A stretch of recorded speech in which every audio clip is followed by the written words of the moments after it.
Good morning বন্ধুরা, দেখো আজ সানডে 21শে জুলাই, শহীদ দিবস। জানো সবাই কী হয়েছিল না হয়েছিল, তো সেটা নিয়ে আর বলার কিছু নেই।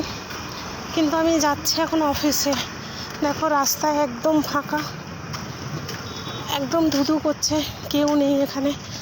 তো আমাকে সানডে অফিস যেতেই হবে। বাস টাসও কিছু নেই, একটু হালকা ঝিরিঝিরি বৃষ্টিও পড়ছে, বাট কিছু করার নেই, কারণ কালকে সোমবার, শ্রাবণ মাসে আমাকে কালকে একটু ভূতনাথ যাবো পুজো দিতে।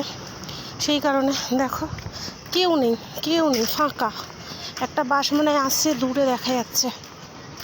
তো আমি এটা তাই তুলে ধরলাম, তোমাদের সাথে শেয়ার করলাম যে রাস্তা ফাঁকা, আমি একা যাচ্ছি, কেউ নেই। তো এই মিনি ব্লগটা ভালো লাগলে তোমরা একটু লাইক কমেন্ট করে দিও, সাবস্ক্রাইব করে দিও আর শেয়ার করে দিও। তো আসবো আবার নেক্সট ভিডিওতে। আজকের